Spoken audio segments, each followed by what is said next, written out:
നമ്മുടെ മട്ടാഞ്ചേരിയിലാണ്. അപ്പം ഇവിടെ നിങ്ങൾ കാണാൻ പോകുന്ന മട്ടാഞ്ചേരിയിൽ കുറച്ച് കാഴ്ചകളുണ്ട്. ഇവിടെയാണ് ജ്യൂസ് സ്ട്രീറ്റ് ഒക്കെ ഉള്ളത്. അപ്പോൾ അതെല്ലാം നിങ്ങൾ ഈ ഒരു വീഡിയോയിൽ ഞാൻ കാണിക്കുന്നതായിരിക്കും.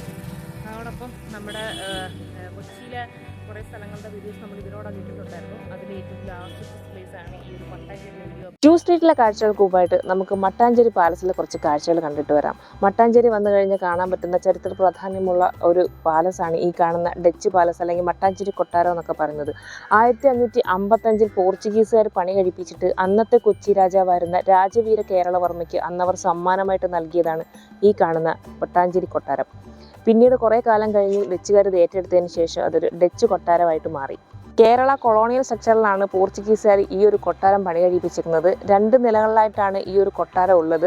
നിലവിലിപ്പോൾ മ്യൂസിയമായിട്ടാണ് ഉപയോഗിക്കുന്നതെങ്കിലും നമുക്ക് ഉള്ളിൽ കയറിയിട്ട് വീഡിയോസ് എടുക്കാനുള്ള പെർമിഷനോ ഒന്നുമില്ല. അതുകൊണ്ട് പുറത്തെ കുറച്ച് കാഴ്ചകളാണ് നിങ്ങളെ കാണിക്കുന്നത്. പിന്നെ കൂടാതെ കൊട്ടാരത്തിനടുത്തായിട്ട് തന്നെ പഴവന്നൂർ ഭഗവതി ടെമ്പിൾ സ്ഥിതി ചെയ്യുന്നുണ്ട്. അത് കൊട്ടാരത്തിനടുത്തായിട്ട് തന്നെയാണ്. പിന്നെ തൊട്ടടുത്തായിട്ട് മഹാദേവൻ്റെയും കൃഷ്ണൻ്റെയൊക്കെ അമ്പലങ്ങളും ഇതിന് തൊട്ടടുത്തായിട്ടുണ്ട്.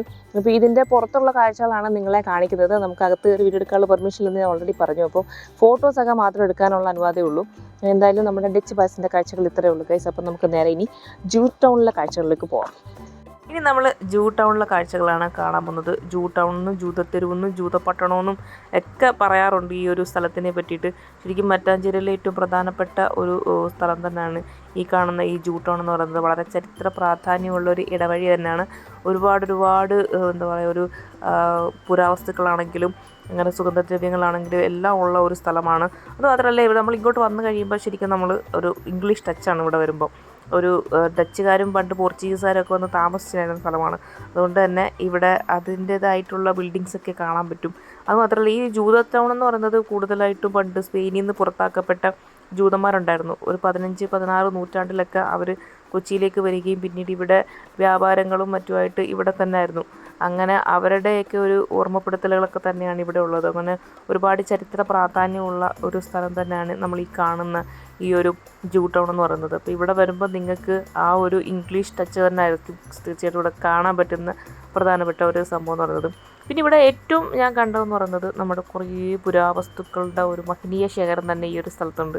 അപ്പോൾ ശരിക്കും പറഞ്ഞാൽ പണ്ട് ഞാൻ പറഞ്ഞു ആ ഒരു 15-16 നൂറ്റാണ്ടുകളിൽ ജൂതന്മാർ കുടിയേറി പാർത്തു. പിന്നീട് അവർ കുറേ കാലം താമസിച്ചതിന് ശേഷം ഇവരെ തിരിച്ചവരുടെ നാട്ടിലേക്ക് പോയപ്പോൾ അവർ ഉപേക്ഷിക്കപ്പെട്ട കുറേ പുരാതന വസ്തുക്കളൊക്കെ ഉണ്ട്.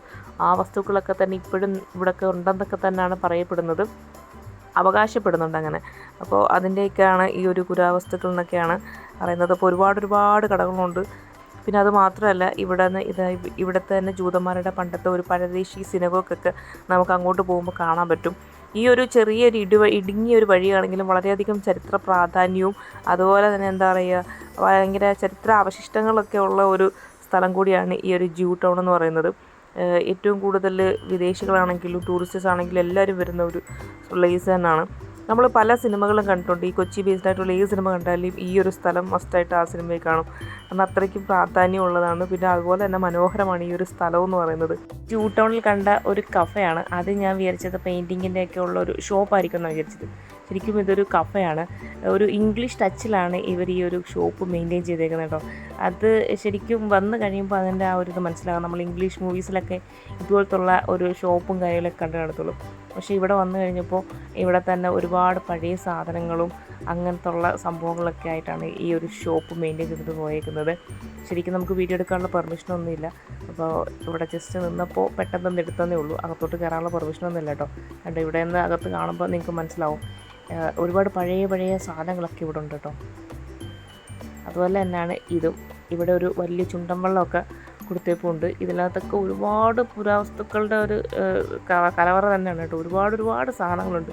ഇതെല്ലാം പുറത്തുനിന്ന് വീഡിയോ എടുക്കാനുള്ള പെർമിഷൻ മാത്രമേ ഉള്ളൂ നമുക്ക്. അതുകൊണ്ടാണ് ഈ പുറത്തെ കാഴ്ചകളൊക്കെ കാണിക്കുന്നത്. ജൂട്ട് ടൗണിലാണ് പരദേശി സിനഗോഗ് ഉള്ളതും പോലീസ് മ്യൂസിയം ഉള്ളതും. ഇപ്പം നമ്മൾ പോകുന്നത് പരദേശി സിനഗോഗുള്ള ആ ഒരു ഭാഗത്തേക്കാണ്. ഈ ഒരു ഭാഗം കംപ്ലീറ്റ് എൻ്റർലി ഒരു ഫുള്ളായിട്ട് വേറൊരു സ്ഥലം പോലെ ഉണ്ട് കേട്ടോ. നമ്മൾ ശരിക്കും ഒരു ഇംഗ്ലീഷ് ടച്ചാണ്. നമ്മൾ വന്നു കഴിയുമ്പോൾ നമ്മൾ വിദേശത്ത് നിൽക്കുകയാണെന്നുള്ളൊരു ഫീലാണ് എനിക്ക് തോന്നിയിട്ടുള്ളത്. അപ്പോൾ ഇവിടെ വരുമ്പോൾ കൂടുതലായിട്ടും ഈ തുണിത്തരങ്ങളുടെ അങ്ങനത്തെ ഉള്ളത്, അതുപോലെ തന്നെ ക്രാഫ്റ്റ്, പിന്നെ പുരാതനമായിട്ടുള്ള വസ്തുക്കളുടെ അങ്ങനത്തെ ഉള്ള കുറേ സംഭവങ്ങളൊക്കെയുള്ള കുറേ ഷോപ്പുകളും കാര്യങ്ങളൊക്കെയാണ്. ഒരുപാട് സേവ് ദ ഡേറ്റ് ആണെങ്കിലും അങ്ങനെ ഷൂട്ടിങ്ങും കാര്യങ്ങളൊക്കെ ഇവിടെ നടക്കുന്ന ഒരു സ്ഥലം കൂടിയാണ്. ഒരു ജ്യൂട്ടോണിൻ്റെ എൻഡിലായിട്ടാണ് നമ്മുടെ ഈ ഒരു പരദേശി സിനഗോഗ് ഉള്ളത്. പണ്ട് ജൂതന്മാർ വന്ന് താമസിച്ചിരുന്ന കൊച്ചിയുടെ ഒരു പ്രദേശമായിരുന്നു ഈ കാണുന്നത്. അന്ന് അവർ പണിതതാണ് ഈ കാണുന്ന സിനഗോഗ്. ഇതിൻ്റെ പേര് തന്നെ പരദേശി സിനഗോഗ് എന്ന് വരാൻ കാരണം ഈ ഒരു സ്പാനിഷ് സംസാരിക്കുന്ന ജൂതന്മാരായിട്ടുള്ള ആൾക്കാരാണ് ഇത് പണിതത്. അപ്പോൾ അതുകൊണ്ട് തന്നെ ഈ ഒരു പരദേശി മീൻസ് വിദേശികൾ എന്നാണ് അതിൻ്റെ ഒരു മീനിങ് എന്ന് പറയുന്നത്. അതുകൊണ്ട് തന്നെയാണ് ആ ഒരു പേര് വരാൻ കാരണം. പരദേശി സിനഗോഗ് അല്ലെങ്കിൽ മട്ടാഞ്ചേരി സിനഗോഗ് എന്നൊക്കെ ഇപ്പോൾ പറയുമെങ്കിലും മെയിൻലി പരദേശി സിനഗോഗ് എന്നാണ് പറയുന്നത്. അപ്പോൾ ഇത് ഇവിടെ വരുമ്പോൾ നല്ലൊരു കാഴ്ചയാണ് ഇവിടുത്തെ ഒരു കാഴ്ച എന്ന് പറയുന്നത്. അപ്പോൾ ഇവിടെ വന്നു കഴിയുമ്പോൾ ഇവിടുത്തെ എൻട്രി ഫീസൊക്കെ ഉണ്ട് കയറാൻ വേണ്ടിയിട്ട്. അപ്പോൾ എന്തായാലും ഇവിടെ വരുമ്പോൾ കാണേണ്ടത് ഒന്ന് തന്നെയാണ് ഈ ഒരു പരദേശി സിനഗോഗും. അപ്പോൾ നമ്മുടെ മട്ടാഞ്ചേരിയിലെ കാഴ്ചകൾ എല്ലാം ഇവിടെ അവസാനിക്കുകയാണ്.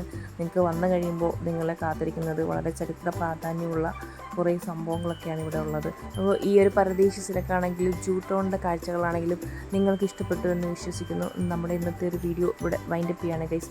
എന്തായാലും നമ്മുടെ വീഡിയോ നിങ്ങൾക്ക് ഇഷ്ടപ്പെട്ടാൽ നിങ്ങൾ ലൈക്ക് ചെയ്യുക, ഷെയർ ചെയ്യുക, കമൻറ്റ് ചെയ്യുക. ഒപ്പം നമ്മുടെ ചാനൽ ഒന്ന് സബ്സ്ക്രൈബ് ചെയ്യാനും മറക്കണ്ട ഗൈസ്.